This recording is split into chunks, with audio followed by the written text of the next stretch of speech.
All Hit Radio.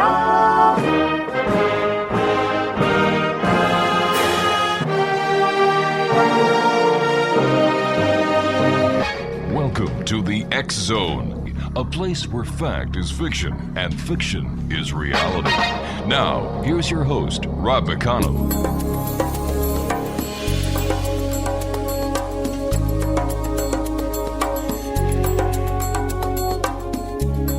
Welcome back to the X Zone, everyone. And as you well know, in the news, we have the stories on ISIS, we have what's going on in the Ukraine, and we also have the Ebola crisis, where several thousand people have already perished, and health officials are worried that it's actually going to become an airborne disease. So we received an email this morning from Matt Stein, a good friend of the X Zone, who you all know. And we asked him to come on today to talk about Ebola coming to a theater near you. Joining me now via Skype is Matt Stein. And Matt, welcome back to the X Zone. Oh, thank you, Rob. It's always great to be on your show. I really appreciate it. Well, Matt, tell us about the Ebola. What do you know? And coming to a theater near you, that's kind of scary, my friend. It's really scary. You know, I've been tracking the news pretty carefully and watching this, and you know, there's all kinds of conspiracy theories abounding that they just want to reduce the population of Africa and all of that. And I'm not much of a conspiracy theorist myself, but I do definitely believe in the incompetence theory. I believe that the governments of the world, there's so much money invested in the military-industrial complex that there's so much push in this country for bomb, and that they have been so wrapped up in the ISIS thing that they've let the Ebola genie out of the closet. So I think the genie is out of the bottle. And the problem here is that it appears, from what I understand, that Ebola has cropped up several times in the past, and a number of times. First in 1976 is the first time it was identified, and it appears that it's something that is a virus that's fairly common in certain monkey populations in the jungle areas of Africa, and that those monkeys, because there's bushmeat is such a big deal in Africa now. You know, there's such a giant explosion in population, and bushmeat is how a lot of people live and feed themselves.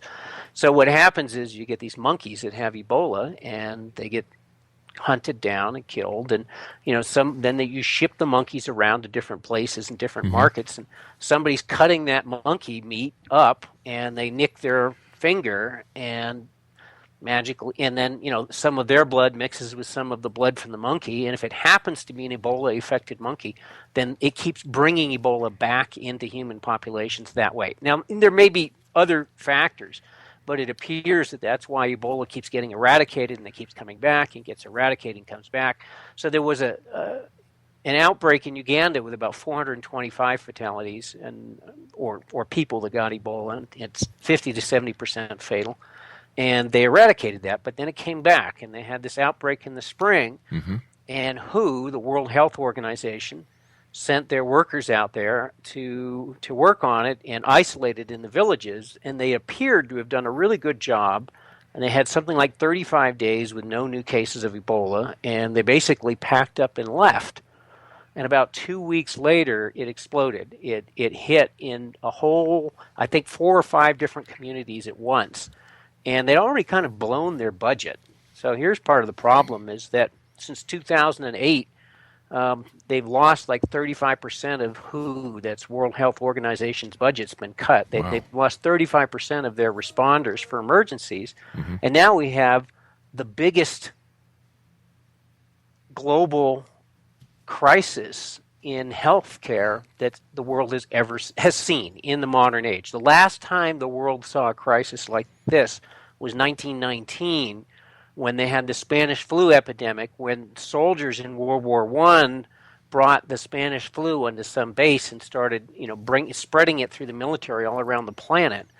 And it killed an estimated 50 to 100 million people died in the next couple of years. That's far more people than died in all of World War I and World War II put together in a 2-year period of time. and that was from the Spanish flu. Now, that was an airborne virus, and supposedly Ebola is still a body fluid virus. So when I started getting really, really worried a couple weeks ago, I started looking up some more information on Ebola, and I was worried because I was thinking, okay, say it really is a fluid-borne virus. That means it can, if you sneeze, your particles of saliva can carry 3 meters, like 10 feet away. So that means on an air, and then the air conditioning can move it around. So that means basically someone sneezes in an airplane. The further away you are from the guy who sneezes, the better your chances. But with air blowing around in an airplane, you could probably infect people in like 4 or 5 rows around you in an airplane. Unbelievable. Matt, stand by. We've got to take a 2-minute commercial break. X Zone Nation, Matt Stein is my special guest this hour, good friend of the X Zone. www.whentechfails.com and www.mattstein.com, MATSTEIN.com. We'll be back on the other side of this break talking about Ebola this hour here in the X Zone. Don't go away.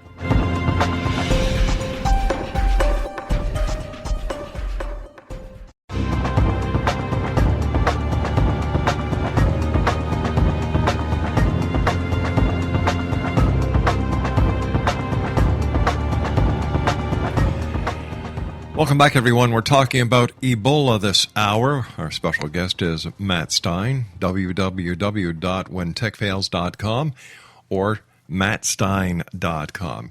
Matt, it doesn't seem that long ago we were hearing about the bird flu scare, came and went. Swine flu came and went, ended up as no big deal. And now the Ebola. Is this just a scare tactic or is this for real?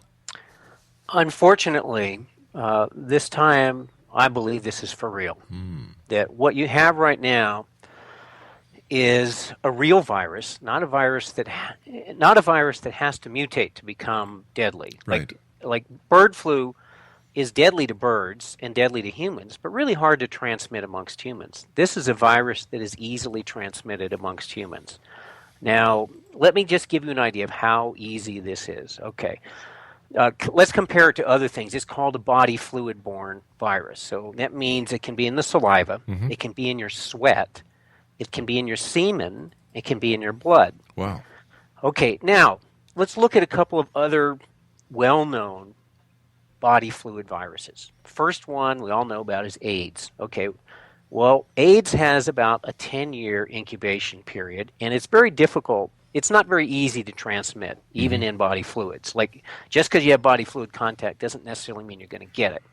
Now, right now, there's 32 million cases of AIDS in the world, okay? And it's fairly stable. It's not really growing. It's about the same. Now, let's look at another one that notches up the level of transmissibility. We have viral hepatitis. Now, hepatitis C being the most deadly, well-known version of viral hepatitis. But how many people in the world? Well, 1 in 12 people in the entire planet has viral hepatitis, chronic viral hepatitis. That's over 500 million people living with viral hepatitis every day on this planet. Now, I don't know about you, but not that many people. I know a couple of people who've died of hepatitis C, but I don't know any healthcare workers who've gotten viral hepatitis from their patients. Now, let's look at Ebola. Healthcare workers are dropping like flies in Liberia and in Monrovia, in Guinea, in the areas that have got the worst. Sierra Leone, those are the 3 biggest countries. Healthcare workers, the top healthcare workers in the country, highly respected people who were doing all the right things, who were wearing the bunny suits, who were wearing the masks, who were very careful about body fluids, dead. Their staff, many of them dead. Many of them have abandoned their posts and left. They're finding that in the hospitals, they're breeding more Ebola. You go into the hospital, you work in a hospital, your chances are really good of coming down with Ebola and bringing it home. Now, these, granted, are not American hospitals with really high isolation things. These are hospitals in countries that are extremely understaffed, but the top best people in these countries who knew exactly how to do the right things and had the materials have died. That is how serious we are. So now let's look at the growth of this. On August 29th, WHO, World Health Organization, reported that the known cases in Sierra Leone and in Guinea and in Liberia had doubled in the prior 3 weeks. Last week, they reported that in Liberia, they had a surge of 400 new cases. That was double the week before. So last week, it appeared it might be doubling in a week.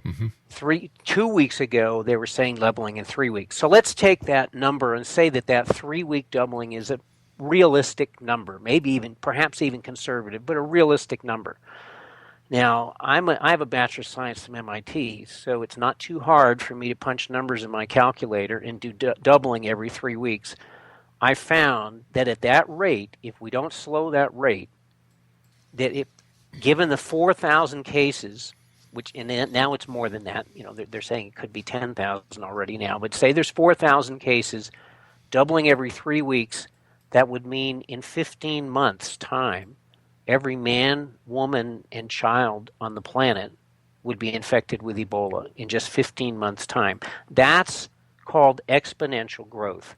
Now, Margaret Chan, the head of the World Health Organization, has said that it's exploding, it's exponential. We have major doctors saying it's exponential. In America, Dr. Ali Khan, who was formerly with the CDC, and he's now at the Nebraska Medical Center in Omaha, and he's the guy who's been in charge of the isolation unit that's been treating Dr. Richard Sacra. Now, Rick Sacra is a well-known American doctor doing all the right things. He's worked at a major medical center in Boston.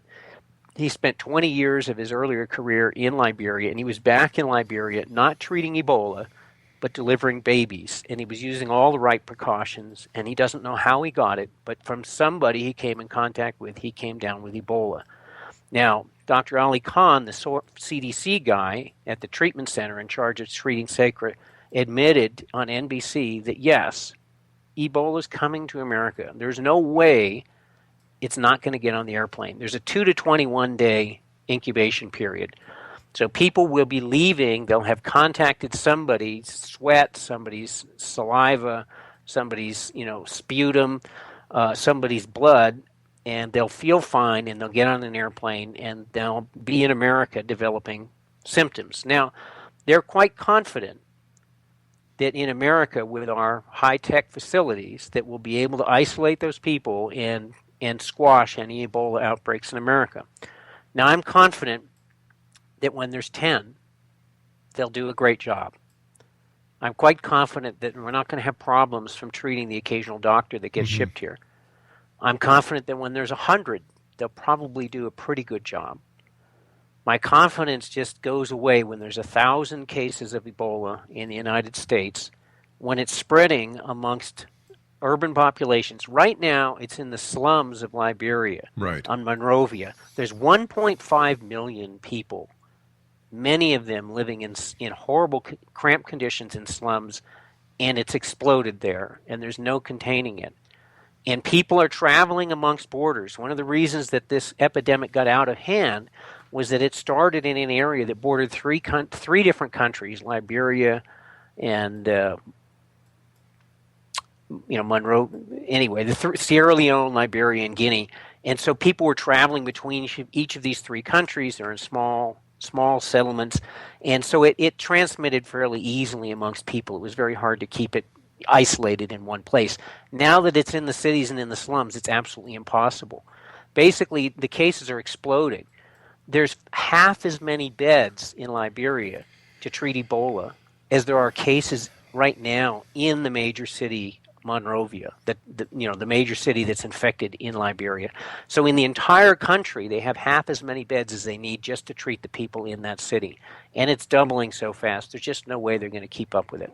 In today's world, I just had a horrible thought. All all that would have to be done by some ISIS terrorists is contact the disease and then just come home.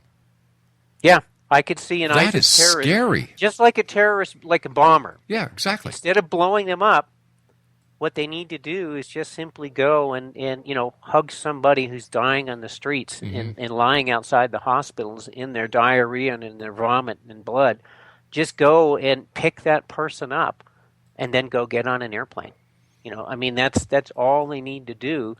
And then just make sure that they go and hang out in like an inner city area in New York or one of the big cities until they wander around and contact as many people as they can until they die. That's really all somebody would need to do. I mean, imagine what they'd spread versus blowing themselves up in a little square and affecting 50 people or 100 people. Think of what one person could do just getting on an airplane. I mean, it's pretty scary. It is, and it would be a lot easier for them to get through the airport. There's no metal detection. There's no explosive detection. And if they do it soon enough, they don't even have a fever. I mean, in parts of the world, they're screening people with infrared screens, so you don't have to touch people and just screening them. And if you've got a fever, you don't get on the plane. Yeah. You're staying put.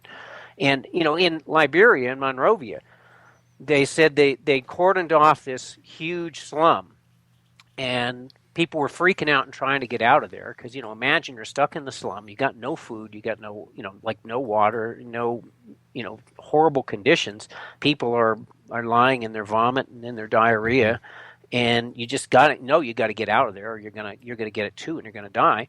And if you go to the edge, all the cops say is how much money you got. If you got $10, you're out of there. It's just as simple as that. If you got a few bucks, you can hand the cop a few bucks, and you're the one that gets to cross the line and go somewhere else. And if you're lucky, you went somewhere else and you didn't pick up Ebola before you got out of there. And if you're unlucky, you brought the Ebola with you, and it's the gift that keeps on giving. Matt, I forget who the guest was, but I had a guest on last year, I believe, and they were telling us about how FEMA and the CDC were working together, and that there were stockpiles of coffins that had been accumulated at different locations throughout the United States, and different installations that were built in different parts of the United States. And I remember this guest saying, I don't know who he was, I'll have to go through the files because you just triggered something, that the CDC and FEMA were preparing for a major epidemic. Well, they just bought 140,000 protective suits, with seams, tape sealed seams, and that's all over the news right now. That they just placed a big order for 140,000 of these isolation suits. But the isolation suits, you go through so fast. I mean, I was reading something talking about the quantity of suits needed. If we were going to fight the numbers of people who were infected in Liberia with Western methods, the numbers of suits that would be put on and thrown away like after one use is outstanding. The numbers of rubber gloves, the numbers of booties, the numbers of masks. I mean, you're just talking a phenomenal amount of gear to fight that. So very, very rapidly, the high level of isolation just goes away, in a situation like that. Matt, stand by. We've got to take our news break at the bottom of the hour. Exonation Matt Stein is our special guest.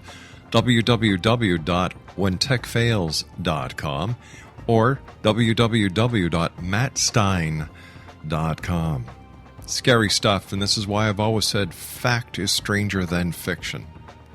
Matt Stein and I will return on the other side of this news break as we continue here in the X-Zone from our broadcast center in Hamilton, Ontario, Canada. If you'd like to send an email, tell me if there's a special guest you'd like on, a special topic. Email address is xzone@xzoneradiotv.com. We'll be back after the news. Don't go away.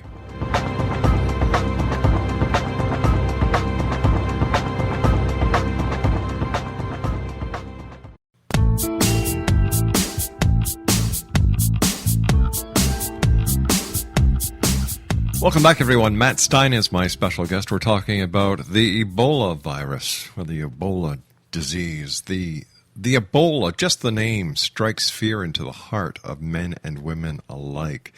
Matt, do we know what the origin of the Ebola virus is? Well, again, people speculate that it was developed in a lab. I personally subscribe to the belief that it's a jungle virus that is present in the simian populations in the jungle, and it made the jump to humans, as many viruses in the past have. I mean, when they've analyzed the Spanish flu virus that killed 50 to 100 million people worldwide and at the end of World War I, they believe, looking at DNA in samples that were preserved in wax from people who died, that it was an avian flu that transmuted into a swine flu that transmuted into a human flu. And similarly, I think Ebola was a simian virus, a monkey virus that made the jump from monkeys to people. And, it's very easy to see a virus jumping from monkeys to people. We're so similar, and, not much difference between a monkey and a person genetically wise, just a few chromosomes. So now that we've got the audience totally scared, how can we best prepare ourselves for the multiple levels of fighting this disease will require? Well, I think you want to prepare on multiple levels. So you want to prepare. One is that if the virus really makes the jump into America, and it gets to the point where the healthcare system is overloaded, like basically in my mind, that's a number like 1,000 cases. If it spreads in some major metro areas, and because of its incubation time, it could easily infect hundreds of people before they really jump on it in any major metro area in the country. And so say you got a hold in 3 or 4 metro areas, then in a few weeks, if it gets loose of isolation wards, it could easily be at that number. So then what you're going to see is you're going to see people freaking out. You're going to see people leaving the hospitals, the hospital care workers, because they'll see their coworkers dying. They'll see their coworkers bringing home the virus, infecting their families and killing their families. So, people will start going home. People will avoid shopping centers. People will avoid trains, buses, taxis, any place where commerce is done, schools, all of those places. So what you need to be ready for on multiple levels is, one, how can you, have enough gloves, masks, and throwaway clothing on hand so if you have to handle a family member or somebody you think might have Ebola, that you can do it relatively safely. 2, have alternative meds and herbs on hand that are effective against viruses, extreme viruses. And I've got several of those I can recommend now. Sure. Now, I'm going to give you a caveat. I am not a doctor. I'm not telling you what to do. I'm sharing advice that's been shared with me, and I'm sharing data on it, but I'm not giving you medical advice because I'm not a doctor and I'm not qualified to do that. And so that's number 2, is having these, stocking up on these things. And number 3 is making sure that, this is not Y2K. I was not worried about a few computer bits. I knew that Y2K was something that was going to be solved very easily. There was a lot of money. There was an easy solution. This is something which is going to take a long time to solve. This is something that has the potential to shut down commerce in this country for a year or more, certainly for several months, cause widespread panic. This is something that has the potential to make all major metro areas into death zones. Wow. And so, when the Black Death, when the plague went through Europe, basically the people who survived were the people that got out of the populated areas, that went into the country and into the hills.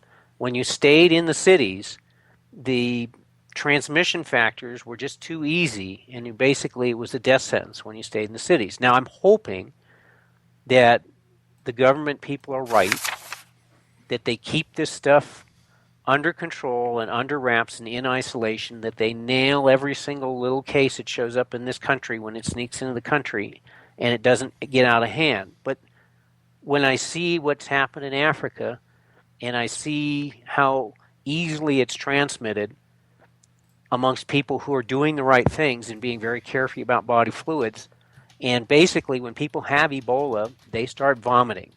They start having diarrhea. Some cases they bleed out of the eyes and all their orifices. Wow. And the nose. And so just touching them, I watched a very frightening film by a New York Times correspondent who was in Liberia filming. and he went through a small village. Now that village, this is part of the good news about it. That village was where one of the earlier parts of the Ebola epidemic came. They educated the people in the village. They isolated people. Whole families, entire families died.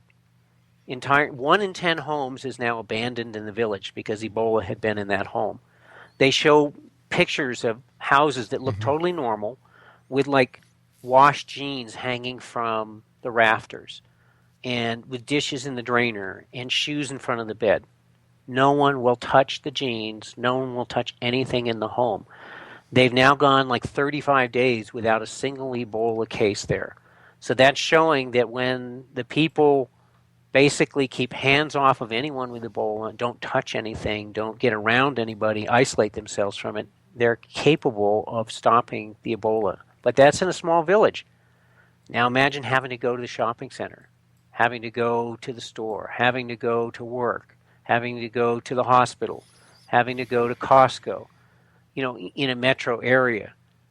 That's where things get really sticky. How are you going to isolate yourself from everybody unless you've stocked up a large amount of food and goods and supplies?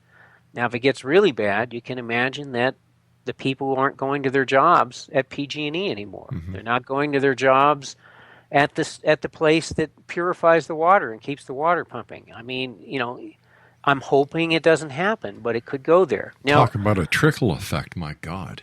I know it just could shut everything down if people freak out that if you go to work, you could kill yourself, or you might bring it home and you might survive, but half your family might die, maybe even your whole family. Now, let me ask you a hypothetical question here before we go on.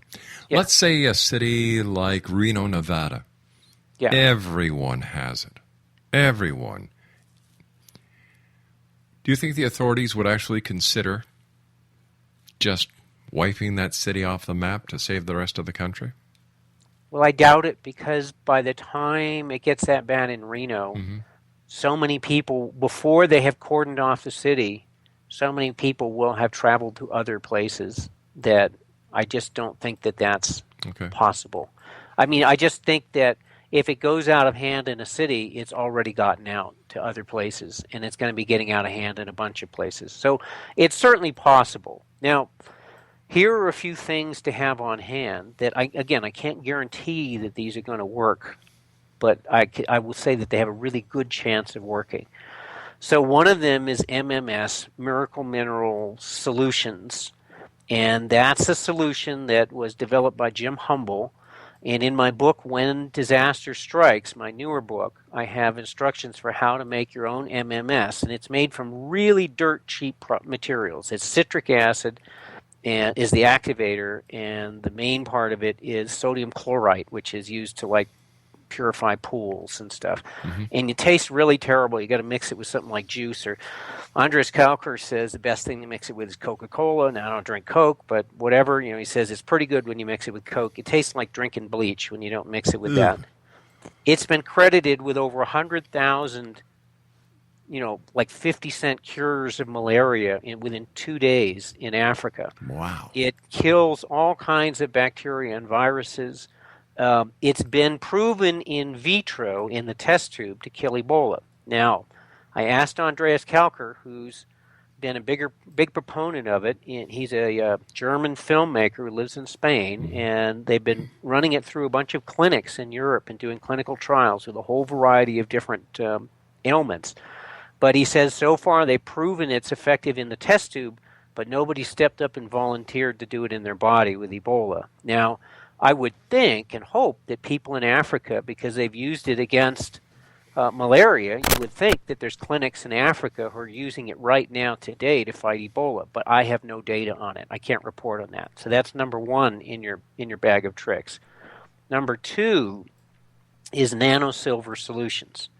Now, I would really highly recommend that people pick up a homemade colloidal silver generator, but I can't tell you if there's any. I know colloidal silver homemade kills all known pathogenic bacteria, but I can't say whether or not it deactivates viruses. But I will say that the patented nanosilver solutions by American Biotech Labs, ABL, goes under the trade name of ASAP, ASAP, Silver Biotics. I believe it's private labeled as Super Silver, and they may private label several other nanosilvers. I don't know how many nanosilvers on the market are made by American Biotech Labs under a private label. They don't pass out that information.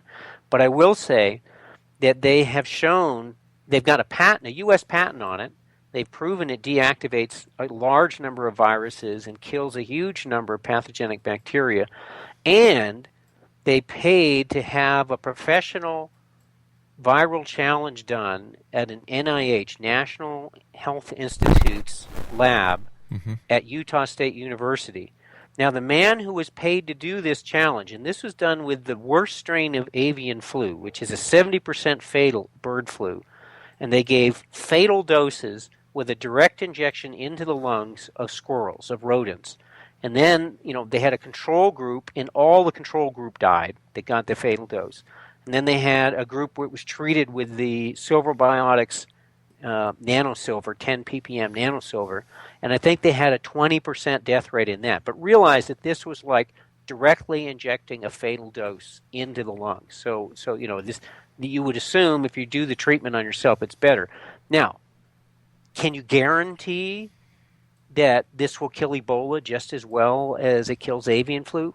No, there is no data on that. But I will tell you that I on rare occasions, I get cold sores, which is a herpes 1 virus. And mostly when I sunburn my lips really badly skiing or something, then they get heavily challenged, and I can feel a cold sore coming on with the thickening of the lip. Yeah. I've tried a whole variety of over-the-counter medicines and herbal things and pharmaceuticals to get rid of that, and it never worked. The Silver Biotics ASAP gel, if I dab it on 4 or 5 times in the day, it totally nails it. In other words, I feel the thickening in my lip, the sign of a cold sore coming. I put the gel on, like every few hours during the day, I dab it on, and it just goes away. It never erupts into cold sore. It just plain goes away. So it's clear evidence to me that the nanosilver is going through my skin, and it is zapping that virus and allowing my body to get rid of it, and it goes away. It never breaks out. So is it good against Ebola? No. I don't know. It might be. It probably is. If it's good against, 70% fatal bird flu virus directly injected into the lungs, then I would guess it's good against Ebola. But I'm just making that conjecture. I'm not telling you what to do. Now, there's another item to have in your kit. A Bob Beck, who was a physicist, he died just a few years ago. He invented the electronic flashbulb when he was a teenager, patented it. This guy's a real smart inventor. He was an electrical engineer and physicist, and he developed numerous medical devices for industries, for medical device manufacturers in the industry. And he was told his health was failing, and there was nothing he could do about it. So he started researching and reading a bunch of medical papers and saying, I'm an inventor and a physicist, and I'm not going to take this lying down. Well, he read about Bob Beck. Now, this is, Robert Becker. This is a little confusing because Bob Beck, the physicist, read Robert Becker, the orthopedic surgeon and medical researcher's book called The Body Electric, on the body's microelectric healing mechanisms, and the groundbreaking research where Robert Becker, the scientist, found that charged silver particles were very effective both in activating the body's healing mechanisms, microelectric healing mechanisms, and in killing pathogenic bacteria. So Bob Beck, the physicist, went to sleep one night wondering how he could cheaply and economically make these charged silver particles, and in the morning he woke up with plans in his head for the modern colloidal silver generator. Wow. And all modern silver generators are based on the groundbreaking work of Bob Beck, the physicist, based on the groundbreaking medical research of Robert Becker, the orthopedic surgeon and medical researcher. I don't know how I could have gotten those two guys confused for a few years, but anyway, I got that straightened out finally.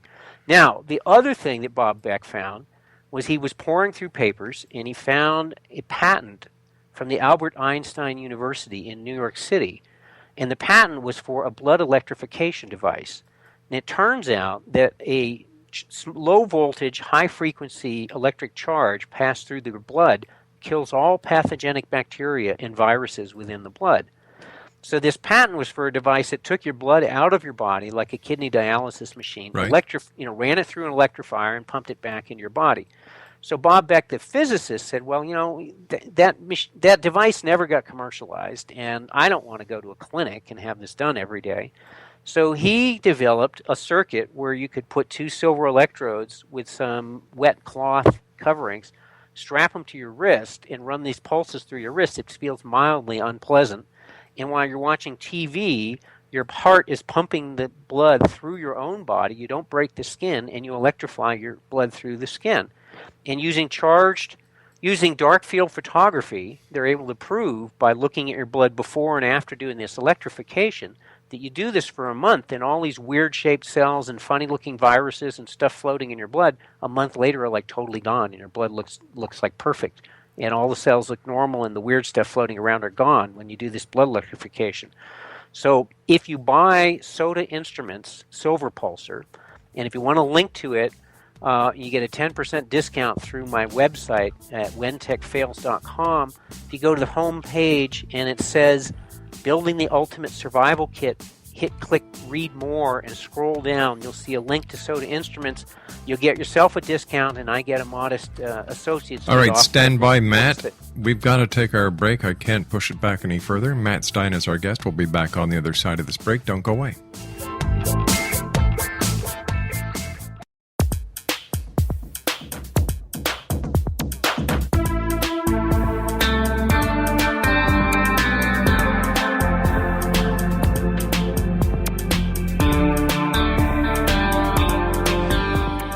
Welcome back, everyone. This is the X Zone. Matt Stein is our guest this hour. www.whentechfails.com and www.mattstein.com.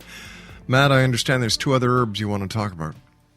Yeah, there's a couple of herbs with great antiviral properties. One is elderberry, and in fact, the Israelis, an Israeli company, makes an extract called Sambucol, which has been proven to be far more effective than Tamiflu against viruses. So elderberry has been described as the medicine chest of the hill people. So I strongly recommend you get a bunch of elderberry extract. Hyssop is a terrific herb. I like to have at least a pound on hand at a time, Hyssop. According to Michael Tiara, author of The Way of Herbs and The Way of Chinese Herbs, according to him, hyssop, to his knowledge, is the only herb he knows of effective against active tuberculosis. And in this day and age of extreme drug-resistant tuberculosis having the potential for pandemic, you should really have some on hand. I used it to help my wife heal from viral pneumonia that was not responding to any pharmaceuticals, and she totally kicked it. And I can't guarantee again it's good against Ebola, but it would certainly be something to have in your toolkit. And then homeopathy. Homeopathy stimulates the immune system in ways that science doesn't really understand. In World War I Spanish flu epidemic, there was a 1 in 3 death rate in the hospitals treated with pharmaceuticals. In the homeopathy hospitals, there was only a 3% death rate, 1/10 the death rate that there was with pharmaceuticals. So I can't guarantee which homeopathic remedy is going to be effective against bird flu, but you might find some homeopathic practitioners that do have that information and can put together something. And I'd certainly pick up a multi-remedy homeopathic kit. Something that's good against viruses and flus in general could be really, really helpful. A lot of people still are very wary of homeopathic herbs and medicines and alternative medicine. They still swear by the traditional doctors. How do you well, convince isn't the right word, but how would you? Well, I've seen things myself. For instance, I had a dog that was dying of a kidney infection, and we'd give her antibiotics, and the infection would get knocked down some, but then come back. And my doctor, my homeopathic MD, who switched from being a traditional doctor, head of internal medicine at St. Mary's in Reno, he said, well, the bug, what is it? And I said, it's Enterococcus D. He said, oh, that's a really tough gram-negative bacteria. He said, let me mix up some homeopathy. You'll either know, either it'll work or it won't. I gave the dog the homeopathy, and after thousands of dollars and months of treatment, she was better that day. My and gosh. it did not come back. Now, it doesn't always work, Mm-hmm. but sometimes it works, just blows your mind how well it works. And I've seen lots of doctors who've been very skeptical, and then they saw a case like I saw where it just worked wonders, and their skepticism evaporated. Seeing is believing. That's right. So, this is a case where I hope I'm wrong. I hope we're able to contain it.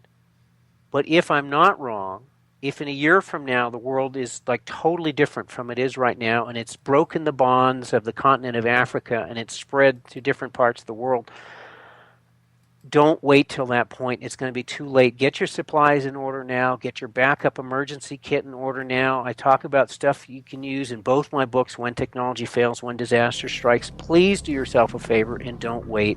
If it's not Ebola, some other virus is going to come along that's transmuted and is kicking butt on pharmaceuticals. So All right, have Matt. backup. Matt, I hate to do this, buddy, but we've got to say so long for tonight. Exonation, all the information that you need can be found at Matt's websites, www.whentechfails.com and mattstein.com.